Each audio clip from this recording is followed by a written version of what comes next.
I'm leaving what will very likely be my last hostel experience. I'm heading to Madrid, and I think in Madrid I'm just going to I'll be staying in hotels actually, pamper myself a little bit, a couple of nights in a nice hotel in Madrid, and then heading back to Santiago to catch my flight home.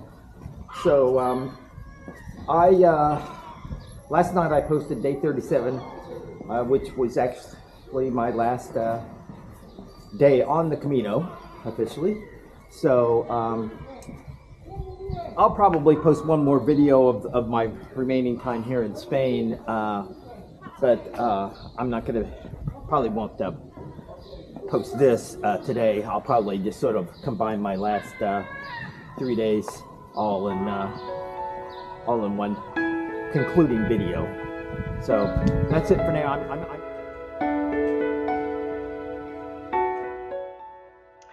I'm glad I had these extra days hiking to Finisterre.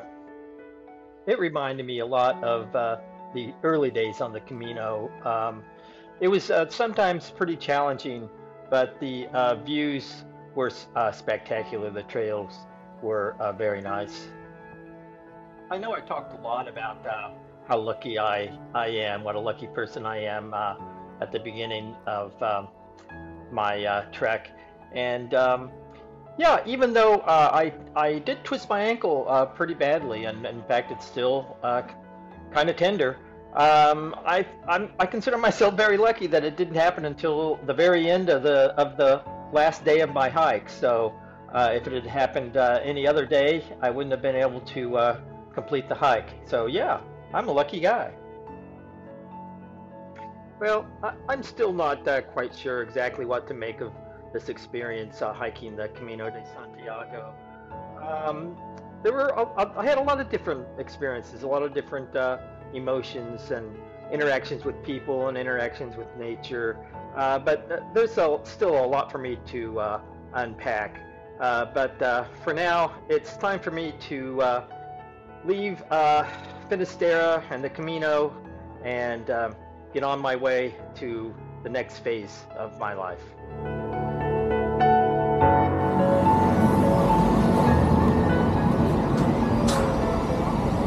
Okay, I'm in Madrid. Just got off the train, and I'm very near the National Museum. And yeah, this is pretty cool. Just got to find the museum. I'm going to go to the National Museum first, and could of course spend all day in there easily, but I've just got one day, and I want to visit the grotto as well. So,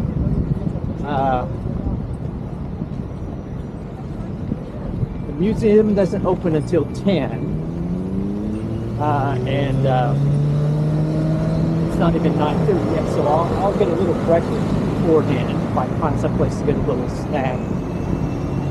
And we'll see how it goes. I got to find the museum first. It should be like right here. Okay, I just had some breakfast, and the museum just opened, and I'm on my way.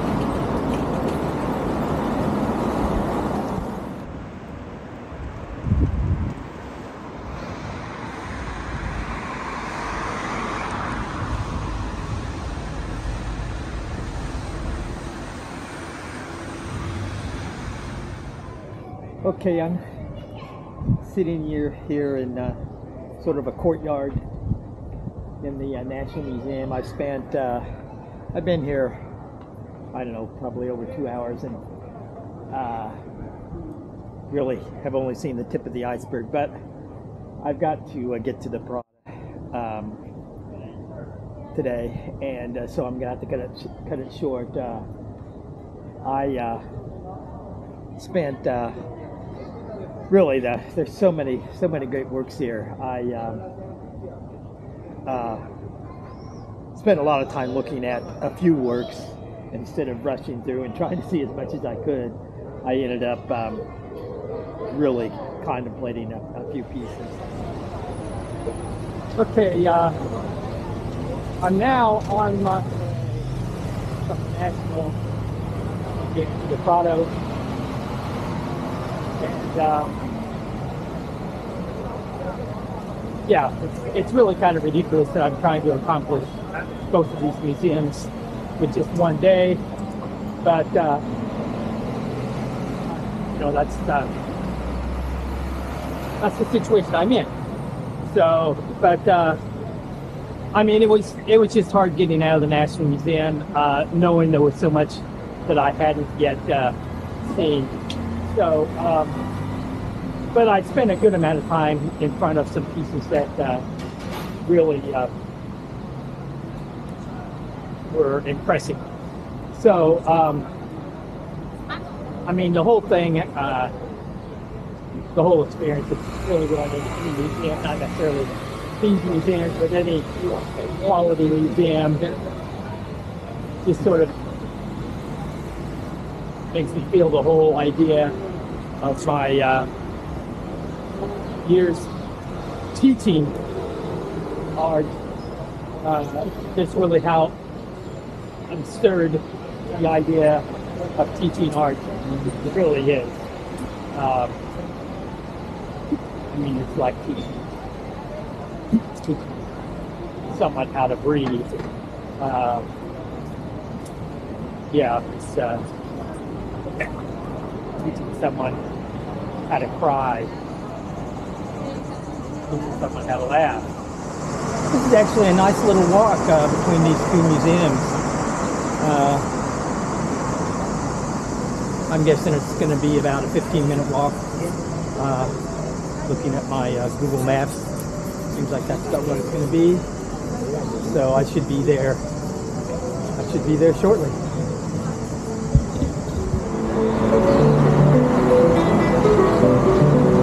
Okay, this is interesting. It's a fellow up here playing an instrument that I saw them playing in Senegal.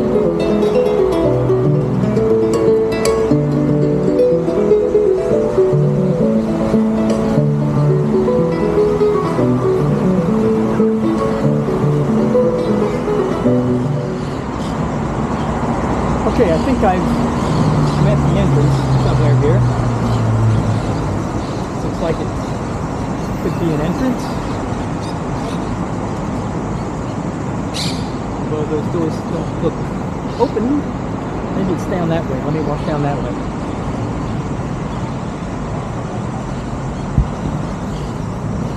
Oh yeah.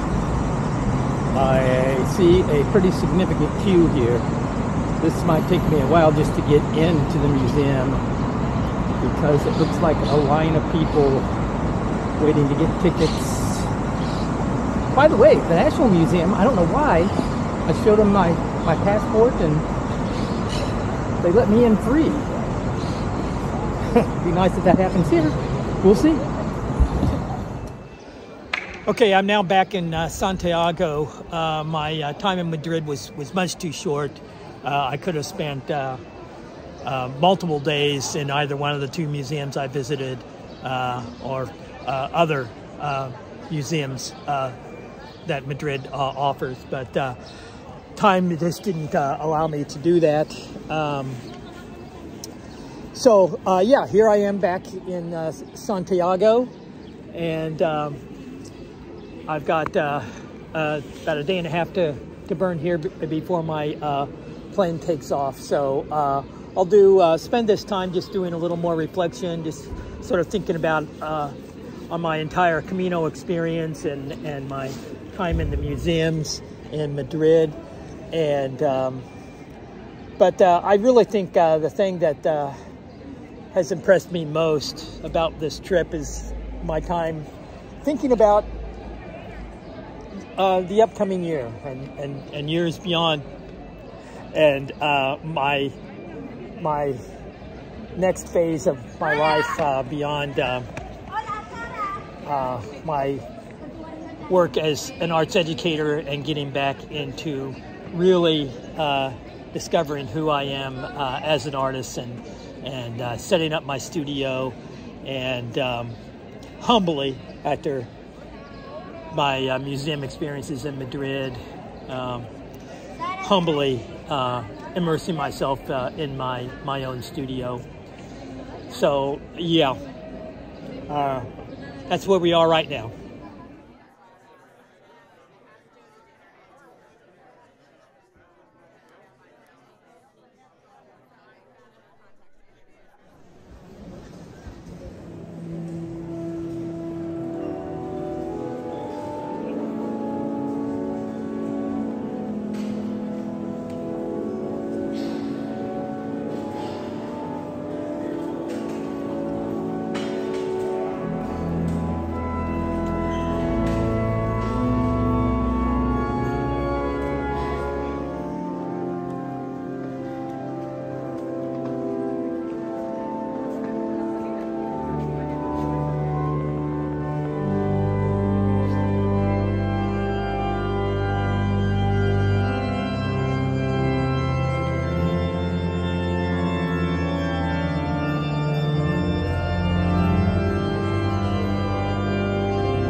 So I have now hiked the Camino de Santiago. So what am I taking away? Well, one of the things that people tend to ask when you meet people along the way, why did I decide to do this? Why did I decide to hike the Camino? And there's lots of reasons people do it.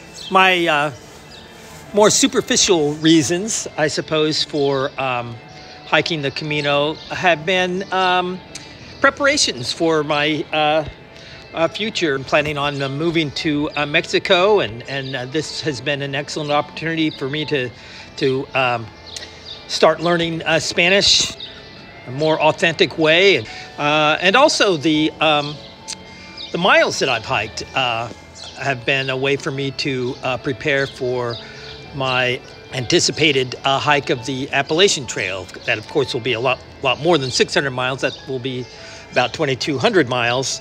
But this has been a good way for me to sort of see what it's like to get up every day and hike every day several miles for an extended period of time. So that would be my more superficial reasons for hiking. But a lot of people hike the trail. Well, originally the Christians that would hike the trail did it as a type of affirmation of their faith.